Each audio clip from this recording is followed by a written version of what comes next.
You've been waiting to hear from God, waiting for a sign, a clear word, something unmistakable that cuts through confusion and tells you exactly what you need to know. You pray, you ask, you listen, but you're not sure you're hearing anything. And you wonder, is God speaking? Or is it just your own thoughts, your own desires, your own fears dressed up as divine guidance? You want clarity. You want certainty. You want God to speak so clearly that there's no room for doubt, no possibility of misinterpretation. But what if he's already speaking? What if the voice you've been waiting for has been there all along, and you've been missing it because you're listening for the wrong thing? Because God doesn't usually speak the way you expect. He doesn't shout. He doesn't send burning bushes or audible voices or dramatic supernatural encounters every time you need direction. Most of the time, he speaks quietly, subtly, in ways you'll miss completely if you're not paying attention. But he is speaking right now to you. And if you're willing to look, if you're willing to listen with more than just your ears, you'll recognize his voice in places you never thought to look. Here's the first sign, the one most people overlook because it doesn't feel spiritual enough. A quiet conviction that won't go away, not a loud rebuke, not guilt or shame or condemnation, but a persistent, gentle awareness that something in your life needs to change. Maybe it's a habit you've been justifying, a relationship that's pulling you away from God, a priority that's taken its place, a choice you keep making even though you know, deep down, it's not right, and you've tried to ignore it. You've rationalized it. You've told yourself it's not that bad. It's not hurting anyone. Everyone else is doing it, but the conviction doesn't leave. It's there in the quiet moments, when you're alone, when you're trying to pray, when you're reading scripture and a verse hits differently than it used to. That's not your conscience. That's not your guilt complex. That's not you being too hard on yourself. That's God speaking. And what he's saying is, this needs to change. Not to punish you, not to make your life harder, but because he loves you too much to let you settle for less than what he has for you. And if you keep ignoring it, if you keep pushing it down and pretending it's not there, it will get quieter. Not because God stopped speaking, but because you've trained yourself not to hear him. But if you listen, if you respond, if you actually do something about what he's convicting you of, that's when his voice becomes clearer. Because you've proven you're willing to obey, not just hear. Here's the second sign, and this one's uncomfortable. A door that closes no matter how hard you try to force it open. You wanted it. You prayed for it. You worked for it. You did everything you could to make it happen. And it didn't. The job didn't come through. The relationship didn't work out. The opportunity fell apart. The thing you were counting on, gone. And you're frustrated, disappointed, maybe even angry at God for not giving you what you asked for. But what if the closed door is the answer?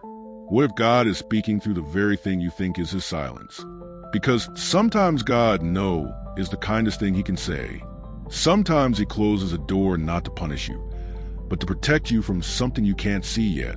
That job you didn't get, maybe it would have destroyed you. That relationship that ended, maybe it would have pulled you away from your calling. That opportunity that fell through, maybe it would have taken you down a path you were never meant to walk. You don't know. You can't see the future. You can't see what God is protecting you from, but he can.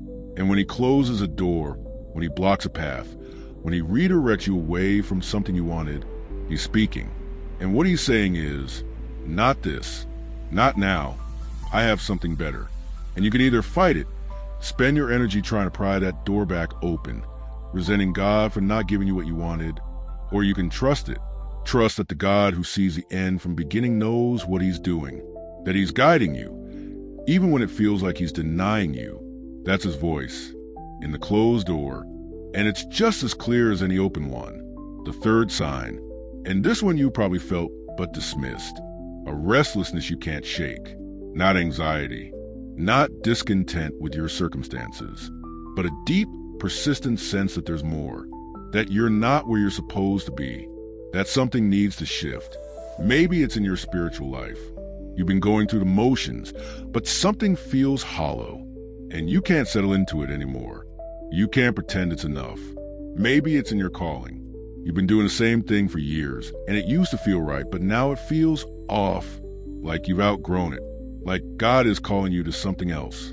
Maybe it's in your relationships, your priorities, your daily routine. Everything looks fine from the outside, but inside you feel this growing awareness that things need to change. That restlessness, that's not dissatisfaction. That's not you being ungrateful or unrealistic. That's God disturbing your comfort, disrupting your routine, stirring something in you that's been dormant too long. He's speaking, and what he's saying is, it's time to move, time to grow, time to step into something new. And if you ignore it, if you try to settle back into the comfort, if you numb the restlessness with distractions or busy yourself until you can't feel it anymore, you will miss what he's calling you into. You'll stay stuck in a place you've already outgrown, wondering why your spiritual life feels so stale. But if you lean into the restlessness, if you ask God what he's trying to say through it, if you're willing to let him unsettle you enough to actually move, that's when the clarity comes. That's when the next step reveals itself. Not all at once, not in some grand vision, but one step at a time, as you prove you're willing to follow. Fourth sign, and you've experienced this more than you realize, a recurring theme in what you're encountering. The same topic keeps coming up, in sermons, in conversations, in what you're reading, in the thoughts that won't leave you alone. Maybe it's forgiveness. And everywhere you turn, someone's talking about it. A podcast mentions it. A friend brings it up. You read a verse about it. You can't escape it. Maybe it's trust, or surrender, or simplicity, or generosity, or courage. Whatever it is, it's following you, showing up in places that seem random but aren't random at all. That's not coincidence. That's God speaking through repetition. He's highlighting something, drawing your attention to something you need to hear, need to learn, need to apply, and he keeps bringing it up because you haven't gotten it yet.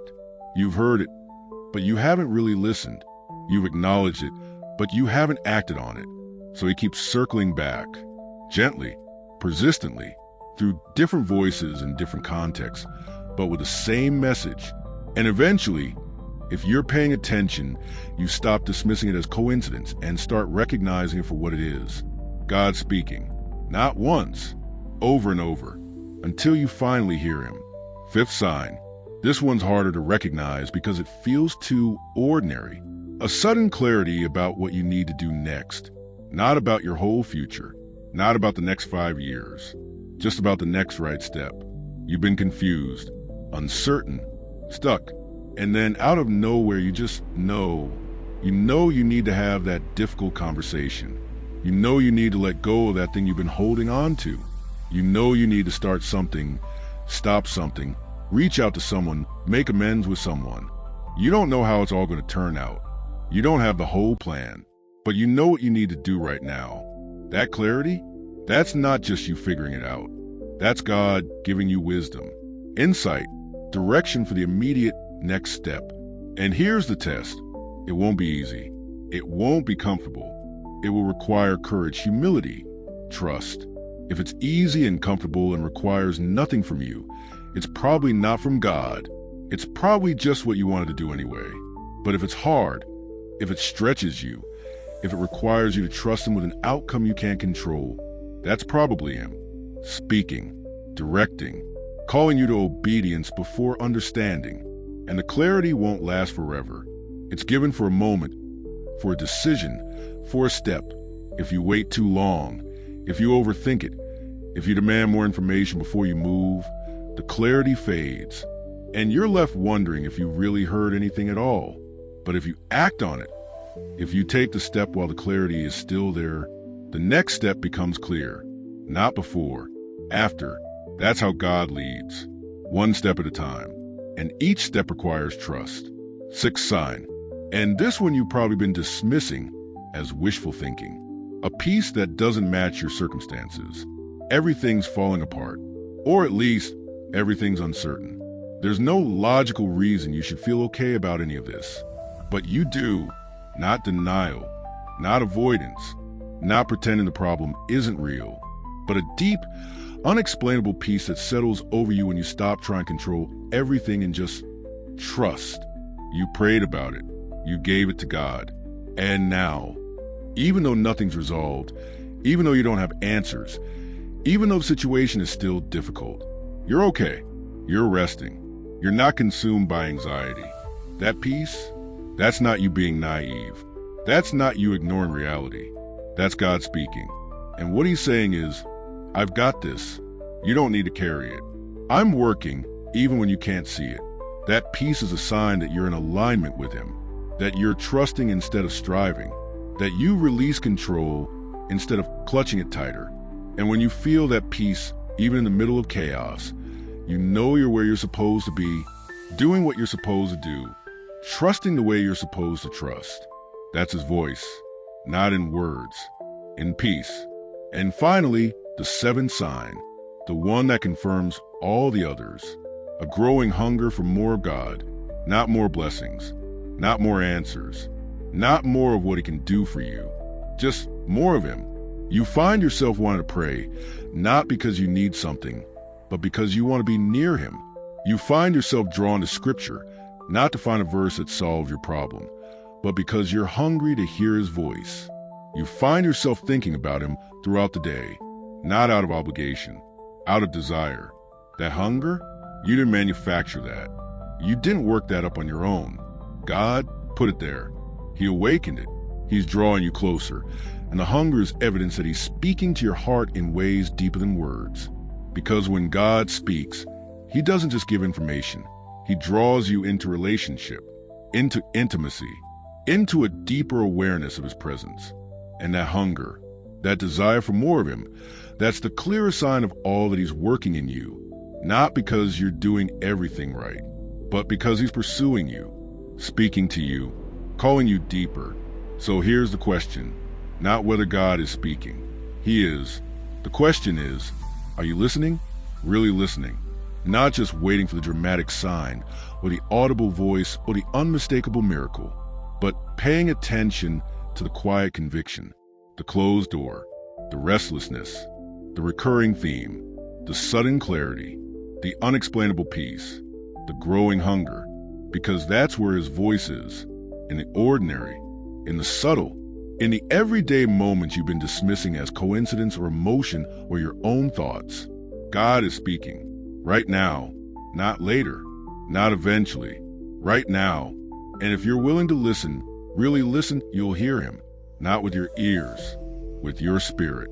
And when you do, when you finally recognize his voice in the places you've been overlooking, everything changes. Not because he started speaking, but because you finally started hearing.